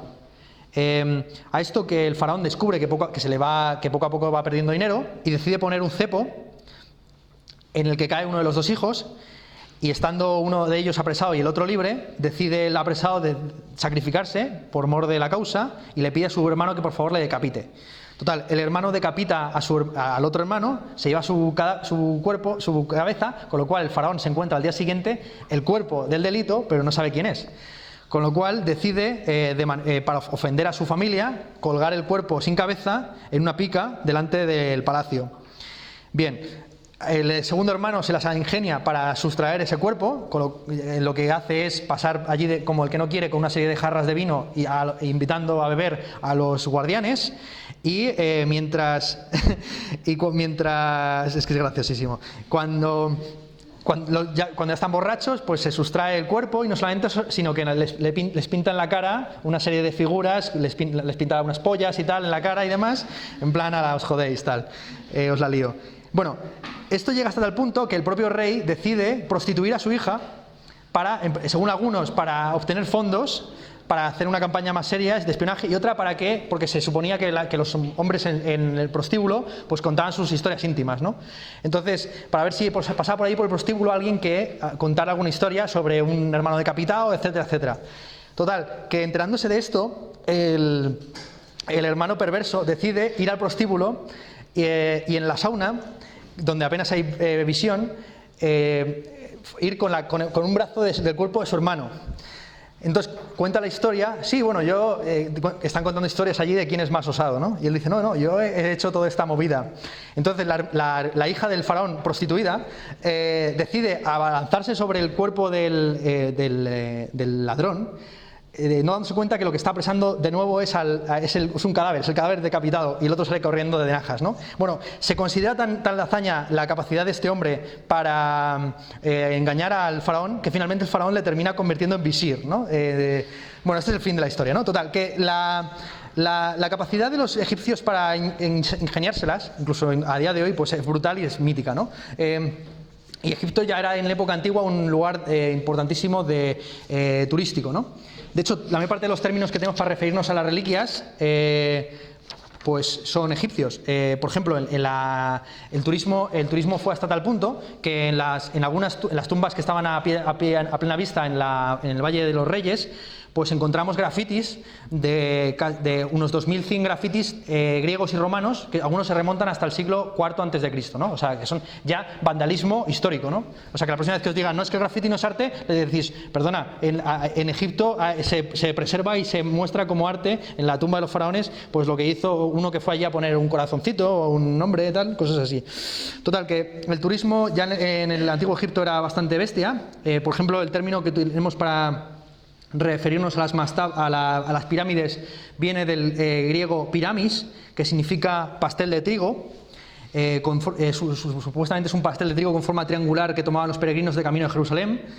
Se pensaba de hecho que las pirámides, era tal la ignorancia que había acerca de la antigüedad, porque vuelvo a lo mismo, o sea, los griegos del siglo II, entre los griegos hay más distancia entre los griegos del siglo II y la construcción de las pirámides de Giza que entre los griegos del siglo II y nosotros, ¿no?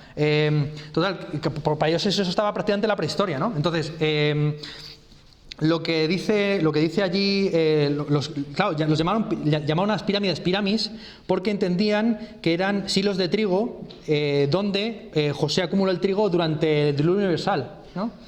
Total, que de hecho se llama la escritura y muchas cosas más que se podríamos comentar acerca de la importancia de los griegos para entender el mundo antiguo. Bueno, me voy a saltar toda una serie de anécdotas que están en la historia de Heródoto. Yo creo que merece la pena que os la vayáis leyendo. Allí, por ejemplo, Heródoto divide la sociedad egipcia en 7 castas: sacerdotes, guerreros, boyeros, porqueros, mercaderes, intérpretes, pilotos. Y habla de cosas bastante interesantes, pues como el experimento que hizo Psammético I con unos niños ferales, que consistió en, para ver cuál era la primera de las lenguas, cogió a 5 niños y los dejó apartados sin que tuvieran comunicación con adultos para ver cuál era la primera palabra que espontáneamente pronunciaban, y así se descubrió que la primera palabra que pronunciaban era bekos en lengua frigia, que significa pan, con lo cual se entendió que la primera lengua y por lo tanto el primer pueblo histórico es el frigio. Una de las cosas que dice allí Heródoto es que el origen de la geometría en Egipto parte del reparto del territorio cultivable por parte de Sesotris. Otra de las cosas que cuenta muy interesante Heródoto es que los egipcios llamaban al Nilo Kemi, que significa tierra negra, y que se llamaban a sí mismos Retmu Kemi, hombres de tierra negra, lo cual ha llevado también a sospechar que los antiguos egipcios eran negros. Una cosa también interesantísima es que los griegos pensaban que tan solo había cocodrilos en el Nilo, de modo que cuando Alejandro Magno llega al Indo, piensa que ha llegado a las fuentes del Nilo y por eso manda a su expedición Nilo abajo pensando que va a llegar al Mediterráneo y se topa de repente con el Golfo, con el mar de la India.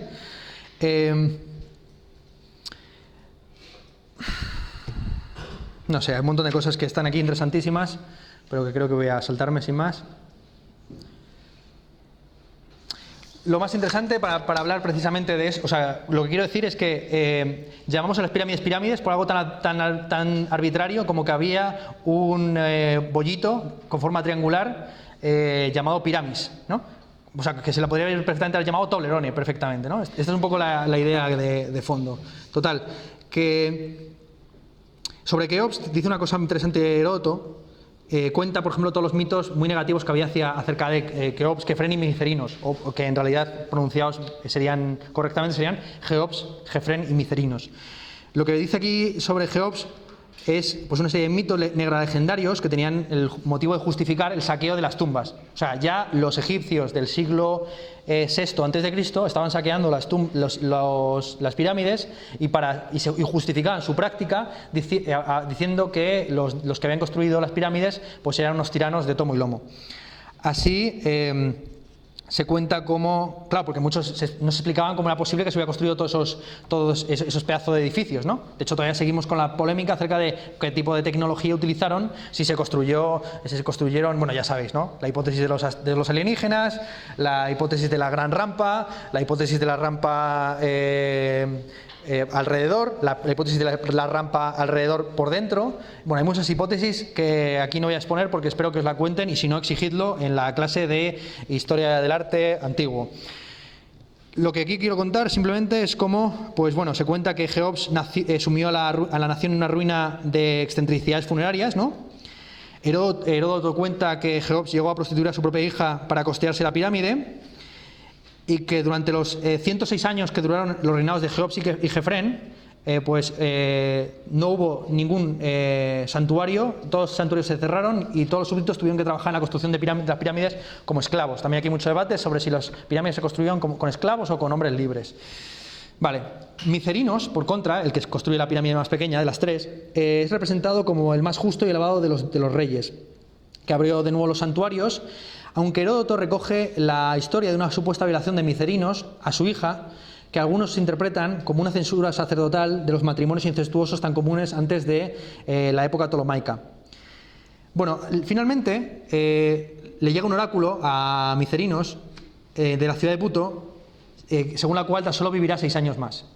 Y él dice, y cito textualmente porque merece la pena el pasaje de Heródoto, dice lo siguiente: entonces, lleno de indignación, Micerinos despachó emisarios al oráculo con denuestos hacia el dios por respuesta, reprochándole que mientras su padre y su tío, que habían clausurado los santuarios, que no se habían acordado de los dioses y que además oprimían a sus súbditos, habían vivido largo tiempo, él, que era piadoso, iba a morir tan pronto. Pero del profético santuario le llegó un segundo oráculo asegurándole que esa era precisamente la razón de que cortara la duración de su vida, pues no había hecho lo que debía hacer, ya que era menester que Egipto fuera asolado por espacio de 150 años, y los 2 reyes que le habían precedido lo habían comprendido, pero él no. O sea que lo que estaba haciendo mal Micerinos era ser beato respecto de los dioses, en lugar de comportarse como un cabrón. Al oír esta respuesta, Micerinos, como si estas palabras le hubiesen llegado, lo hubiesen ya sentenciado, se hizo fabricar una gran cantidad de lámparas, y cuando llegaba la noche las hacía encender y se dedicaba a la bebida y a la buena vida, sin cesar ni de día ni de noche, vagando por las marismas, por los bosques y por donde oía que había lugares de muy refinado placer. Y puso en práctica esta idea en su deseo de demostrar que el oráculo estaba equivocado, para tener 12 años en lugar de 6 al convertir las noches en los días. O sea, de nuevo la astucia de los egipcios que quieren burlar a los oráculos, convirtiendo las noches en días. Bueno, sobre la construcción de las pirámides, pues también hay mucha mitología.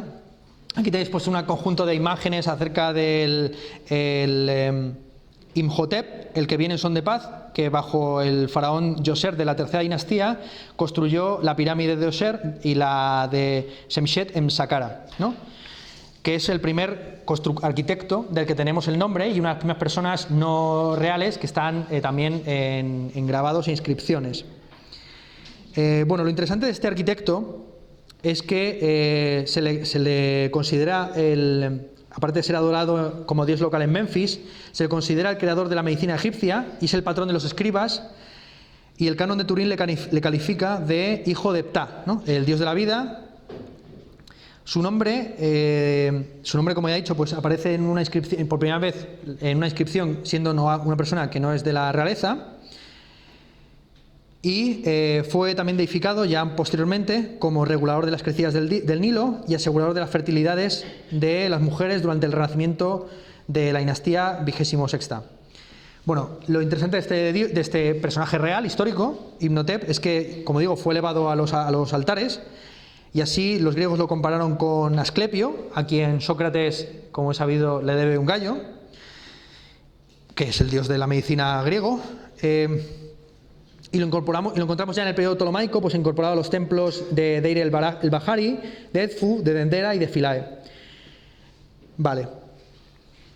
Bueno, hay muchas cosas aquí sobre este autor, que tenía presuntamente conocimientos astrológicos brutales, alquímicos. Se le atribuyen prácticamente todos los saberes precisamente por su prestigio.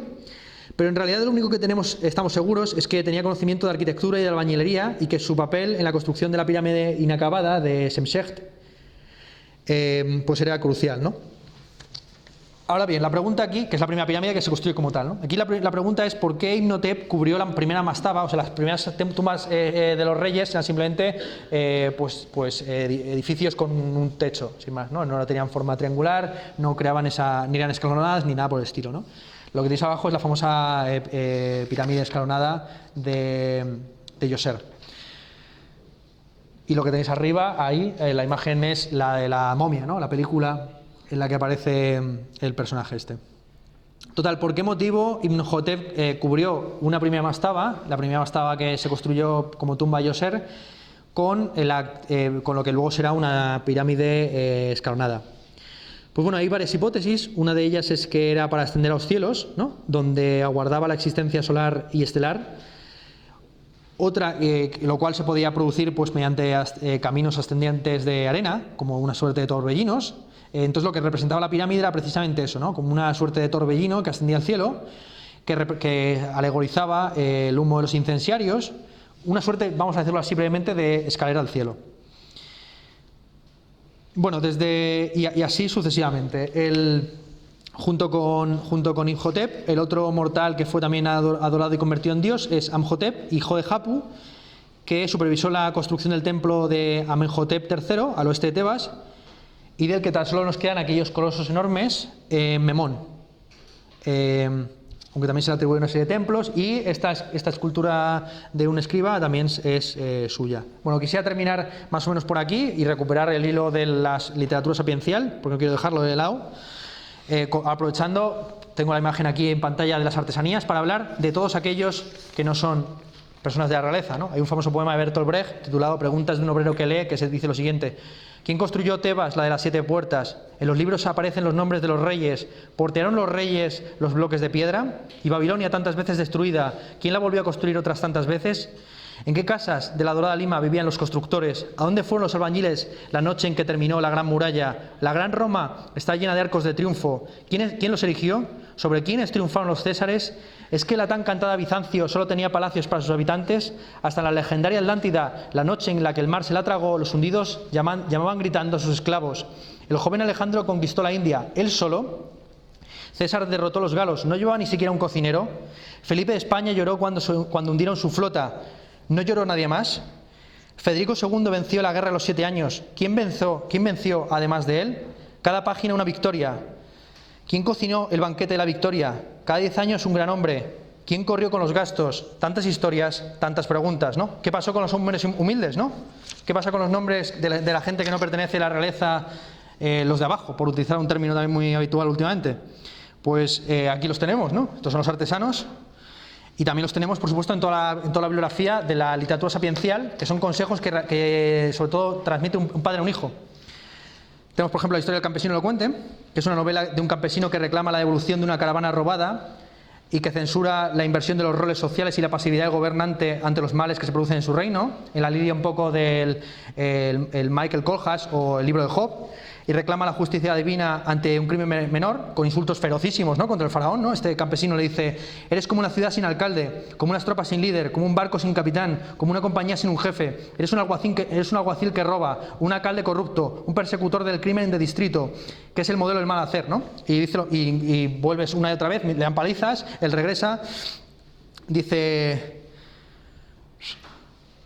Bueno, y hay varias, bueno, es interesante porque, sobre todo por la insolencia, ¿no? En la sátira de los oficios, saltando, digamos, de la insolencia a los oficios, pues nos encontramos con un padre que anima a su hijo a que haga la carrera de escriba, comparando la dureza, diciendo que la carrera de escriba es menos dura e ingrata que los oficios, como por ejemplo pues el resto de oficios, ¿no? Como ese caso. Entonces así aparecen, por ejemplo, un cazapájaros sin red, un alfarero comparado con un cerdo, un mensajero aterrorizado por los peligros del camino, un pescador que tiene miedo de los cocodrilos.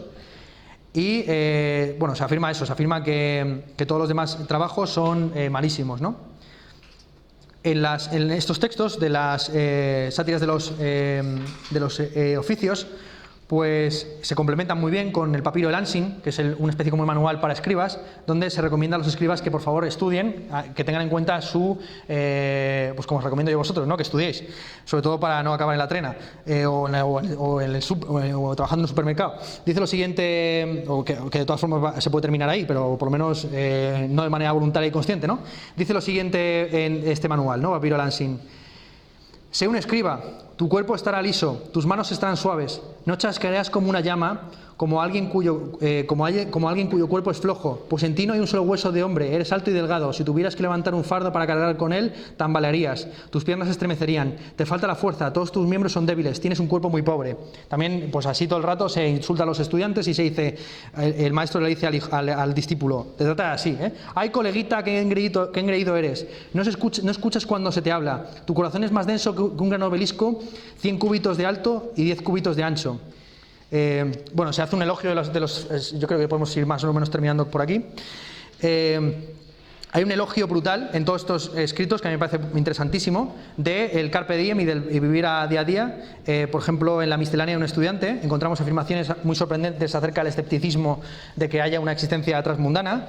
En la canción del arpista en la tumba del rey Intef, pues se deplora, por ejemplo, la desaparición de ciertas tumbas y la falta de conocimiento acerca de la vida tras la muerte, ¿no? Y se dice de una manera muy peculiar, los lamentos no libran del otro mundo al corazón del hombre, festeja y no te afanes, ten presente ten presente que no le es dado al hombre llevarse lo suyo, ten presente que ninguno de los que se van regresa. Y sobre todo el texto ya titulado La inmortalidad de los escribas, pues hace un elogio precisamente a la inmortalidad del que escribe frente a los faraones que construyen estos templos, pero que luego su nombre no pasa a la historia. Dice lo siguiente: si no haces otra cosa que escribir, estarás versado en la escritura, como aquellos escribas letrados del tiempo que vino después de los dioses, los que predijeron el futuro, cuyos nombres permanecen para siempre. Cuando se marcharon, su vida terminó y todos los suyos fueron olvidados.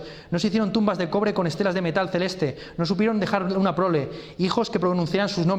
La prole que dejaron fueron sus libros, las instrucciones que compusieron. Siguieron a sí mismos los rollos como sacerdotes, los lectores como hijos cariñosos. Las instrucciones son sus tumbas, hijos son sus cálamos, la superficie de una tablilla es su mujer. El pueblo grande y menudo se entrega a ellos como sus hijos, pues el escriba es su líder. Sus portales y mansiones se han derrumbado, los sirvientes de su casa se han marchado, sus lápidas están cubiertas de polvo, sus tumbas se han olvidado. Su nombre se pronuncia sobre los libros que hicieron cuando todavía existían. Grande es la memoria de sus creadores, para siempre y nunca jamás. Si un escriba, hazlo de memoria, hazlo de corazón, que tu nombre sea como el suyo. Son mejores los libros que las estelas funerarias, que los sólidos recintos funerarios. Funcionan como capillas y tumbas en el corazón de quien pronuncia su nombre. Un nombre es útil en el cementerio, pero más en la boca de la gente, ¿no? Esto es un lema brutal. Un hombre es útil en el cementerio, pero más en la boca de la gente, que es lo que dice finalmente el poema de... Bueno, voy a seguir, corro. Un nombre es útil en el cementerio, pero más en la boca de la gente. Los hombres decaen, su cuerpo se vuelve polvo, todos los suyos perecen, pero los libros los traen a la memoria a través de la boca de sus recitadores. Es mejor un libro que una casa bien construida, que una tumba o capilla en el occidente, porque se pensaba que si tú construías tu tumba al occidente del Nilo, pues como el sol se ponía por occidente, precisamente pues resurgirás, serás uno de los primeros en resurgir. Mejor que una sólida mansión, que una estela en el templo. ¿Hay alguien comparado a Jardenef? ¿Alguien? Bueno, y aquí ya empieza a nombrar nombres de escribas. Aquellos sabios predijeron el futuro. Lo que salió de su boca ha sucedido, se convirtió en su pronunciamiento, está escrito en sus libros. Los demás les ofrecen sus hijos como si fuera su prole. Ocultaron su magia ante las masas tal como se leen las instrucciones. La muerte hizo que se olvidaran sus nombres, pero los libros han hecho que se recuerden. Pues bueno, estos libros, entre los cuales se encuentran varias obras magnas de la antigüedad, pues como son las instrucciones de Ptahhotep, que son 36 máximas que constituyen el tratado moral más importante de Egipto, constituyen pues una doctrina interesante sobre en qué consiste la perfectibilidad, sobre todo a través de la modestia. Dice lo siguiente estas instrucciones de Ptahhotep: No te vanaglories de tu conocimiento, ni te enorgullezcas porque eres un sabio. Toma consejo el ignorante del mismo modo que el sabio, pues no se han alcanzado los límites del arte, ni existe un artesano que haya alcanzado su perfección. Aquí tenemos el concepto de progreso, de posibilidad de perfección y de autocontrol. También hay una suerte como de autocontrol y de elogio del silencio frente a los insultos de los calumniadores. Dice lo siguiente también: un hombre perdura cuando usa acertadamente la justicia, quien camina por los pasos suyos, él hace una fortuna de ello, pues no existe la tumba del avaricioso.